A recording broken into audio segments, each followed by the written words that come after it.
right, hi everybody. This is Michael Dunaway. I'm the film editor for Pace Magazine. Welcome to the Sennheiser and Pace Interactive Studio Plus Lounge, our interview series this year at South by Southwest 2013. We are here with all of the big muckety mucks from the Bounce Back. You're welcome, buddy. See what I did there? Call back. So why don't we start with each of you, as if we didn't already know, telling us your name and your role in the film, and we'll get into hearing a little bit about it. I'm Brian Poyser. I wrote and directed The Bounce Back. Sorry, Steve and Dave. Co-wrote and directed The Bounce Back. Hey, my name is Ashley Bell. I play Kathy. I'm Zach Cregger, and I wrote and directed The Bounce Back. I'm Sarah Paxton, and I play Kara. And I lost my voice. And produced the film. I produced the film.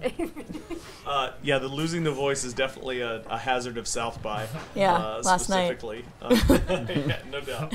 No doubt. Well, I know you all have already had one screening, and I hear that it was well received. Tell me about sort of seeing it up on the screen in front of an audience and. Well, we actually had done a series of test screenings here in Austin, which is I like to do that with my movies, and especially for a comedy, very helpful. But that was like an audience of 20, 30 people at the most, and so to see it in the Paramount Theater.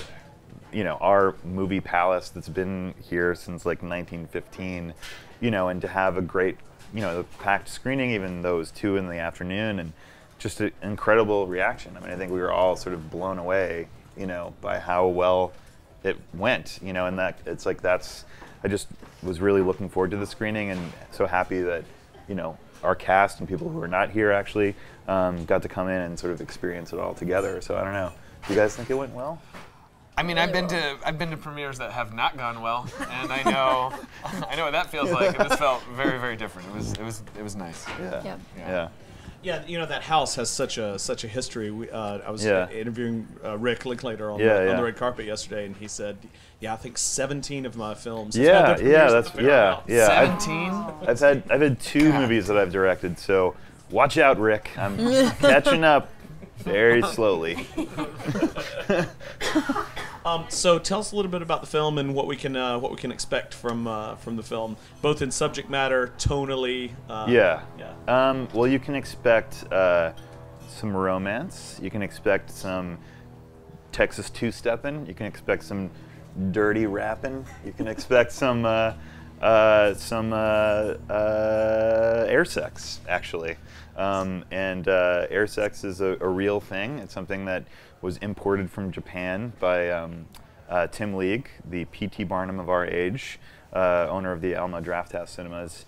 And so it's this insane meeting of karaoke and air guitar and mime and perversion that a couple of the characters in the movie really sort of roll with throughout the film. So. I actually had a couple of meetings with somebody about planning an air sex documentary. Oh yeah. Before my wife put the kibosh on it. Yeah, well, she's like, no, you're not going to be doing that. I mean, someone is going to do one. I mean, it's. Why did your wife put the kibosh on it? Well, was she threatened? Maybe I should not comment on that so that I can stay married. Oh wow, she seems sensitive. No, she's wonderful. She's amazing. She's amazing. So why don't the 3 of you tell us about how you came to the project and what attracted you to it, and other than the air sex. Ashley? Well, I was really looking to kind of explore a romantic comedy. I'd done The Last Exorcism Part 1 and 2, and those were incredible films to be a part of. But growing up, my mom was one of the founding members of the Groundlings, so I've always kind of been in and out of improv in between projects just to play, and I studied at NYU, so I wanted to explore a different character, more romance, a role like that. So when I read the script of The Bounce Back and got a chance to meet with Brian, I was really attracted to the role of Kathy. The character she falls out of an in-love over the span of a weekend, and she has to kind of go back to Austin to do it. And I love that. I love that about her. I loved her making that choice and playing that out, and it spiraled from there. Yeah. Awesome. For the 2 of you? I read the Bounce Back script, over a year ago, and I loved it, and I fell in love with Kara. I really wanted to play this character she's so different than anything else that I've ever played before, and she's really raunchy and obnoxious and disgusting, and I fucking love that. And so I met with Brian and Megan, and Megan Gilbride, the producer, who's awesome, and I fell in love with them, and I was so happy that they wanted to let me be in their awesome movie. And Austin is amazing. Take it away. You're pandering. I'm sorry. I can't even talk. Austin is amazing will be my answer also. keep it weird. Look, Keep it weird.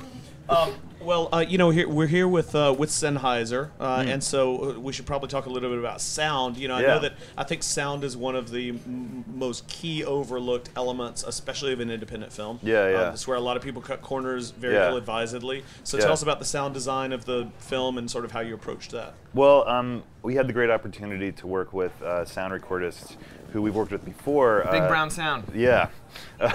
Martin Peterson, who is basically as metal as you could possibly be. He's giant. He's a giant Japanese man with long hair, tattoos everywhere, who is also a total sweetheart.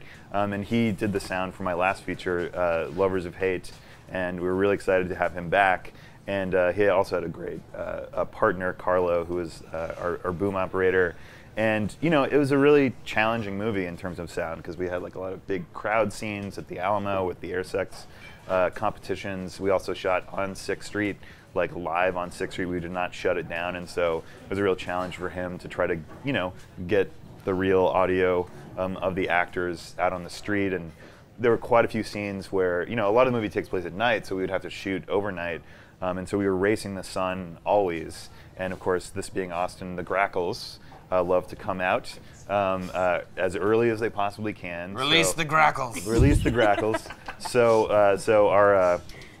our sound editor and mixer, Stan Kastner, who works at Lotus Post in Santa Monica, a big part of what he did was just take out Grackles. Like, he was on Grackle patrol for a long time trying to clean up the audio. But it was really great to work with him. We spent about a week and a half doing the sound mix, which is one of my favorite parts of the process, because it's like, you get to be alone in a dark room and just really laser focus on the sound. And sound is always, it's the most subconscious part of the movie making process. So it really allows you to kind of like set the mood in a way that people are going to feel but not notice.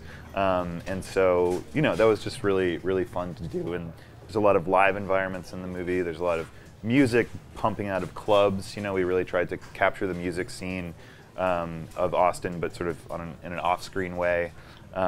So yeah, it was, and I'm sure we used Sennheiser mics, and they were awesome. You're sure we did? Yes, I am sure. Oh, cool, good. Well, they are the industry standard. Exactly. Now I'm pandering. And we're legit. We use the industry standard. Last question, speed round. Okay. We're in Austin. Lots of great music going around. What's a band that you love right now that people aren't listening to that they should be, or not enough people are listening to? Well, I would love to plug a local artist who is actually playing Showcase at South by Southwest. A number of the artists who are in the movie are playing showcases here. So Shaky Graves, which is are you familiar with Shaky Graves? He's like a one-man band. This guy Alejandro Rose Garcia, who actually played our freak dancing guy in the movie. Right. So he's got a song that's sort of playing in the background. Mike and the Moon Pies, which is an awesome. Wes's band. Yes. Oh yeah, of course. Wes's band, 100 Visions. They have 2 songs in the movie. They're also doing a South by Southwest showcase. They're awesome. Yeah, I mean, I could name more, but I don't know. I'll let you guys. All right, there's 3 from one person. Can we get one each from each of you? Do you have one? I'm doing 2. I'm gonna. Give us 2. I'm excited to see the Dirty Projectors and 100 Visions. Yeah, nice. You go, Ashley. I'm obsessed with Evan Lava. It's a New York-based band. They just did a world tour, and one of my best friends is a part of it. I was in acting school with, and she's a musician now, and she's awesome. So yeah. I'm not hip, so I'm excited to hear all of these suggestions. I'm taking notes right now because I'm not cool. See, I told you I was going to put you all on the spot. Yeah. All right. Well, that's it with the actors and director of The Bounce Back. Come back to the site here for more great Sennheiser Plus Paste interviews from the Interactive Studio and Lounge. I'm Michael Dunaway, film editor for Paste Magazine. Thanks. Thanks, man. Yeah. Thank you.